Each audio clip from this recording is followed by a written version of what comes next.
Franz. I'm one half of Format B, coming from Berlin. At the moment, we're in London. Never got a chance to see it. Never heard nothing but bad. I mean, the last gig I played here was at the Edge, and it was pretty much the same. People were really in a good mood. It was a cool party, and well, I played more or less the same when I'm playing in Germany. You know, I mean, the situation is more or less the same. So people coming at the moment because they like to hear chunky, of course.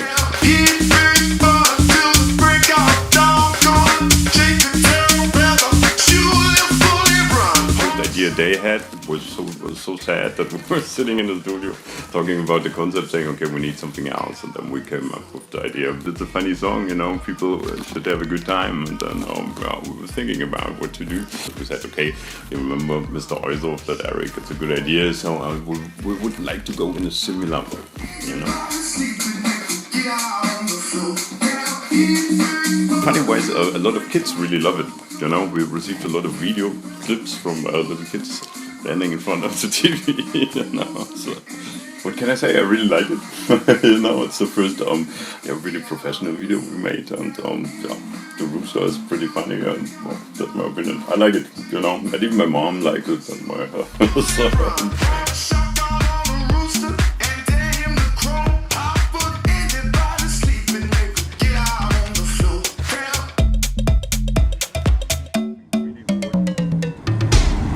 something I really recommend to every young DJ.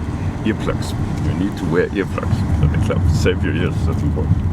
I mean, after 20 years of DJing, you know, my ears are not the best anymore, so I have to be careful so the high frequencies are not, how can I say, you know, I'm not hearing like a baby. When you use the earplugs, you feel better the next day, you don't have the tinnitus going on and stuff like that.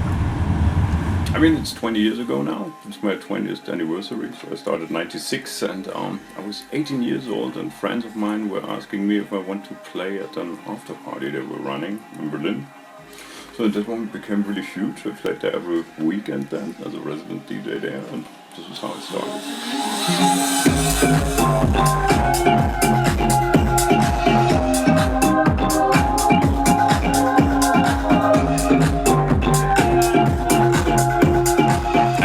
Record I bought was Michael Jackson Thriller, the whole album. I loved it a lot. That's why I was 13 years old, I think, or 12 or something like that. And I took all my money I had, you know, to the record store, and I heard it 10,000 times. I don't know, really, really often. I met Jacob. It must be 2000. We both went to studying audio engineering, and there we met. So then we started directly. We have some rare clubs in Germany where we always go together, and yeah, some big festivals we play together. The problem is we're having too many requests at the moment, you know, so, and otherwise it wouldn't be possible. And of course, I mean, yeah, a bit more expensive, and both are playing, you know, and stuff like that. So it's a lot of reasons combined, and I mean a lot of people doing it like that. I mean, Claptone, for example, you know, but they're a bit more clever than we are. They're having that kind of mask, so people don't realize it.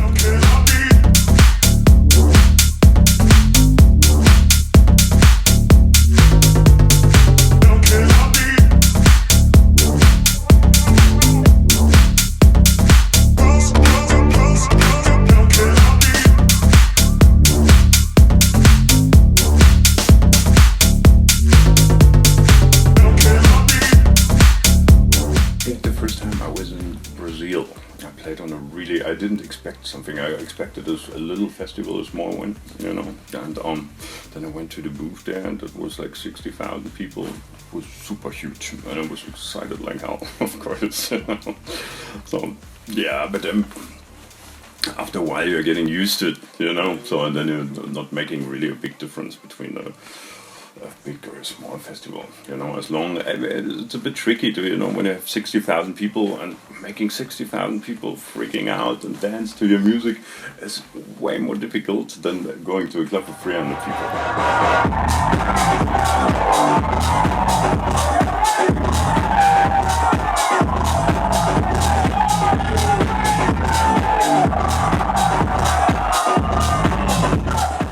It's a bit hard to say what's the advice for upcoming DJs. I mean,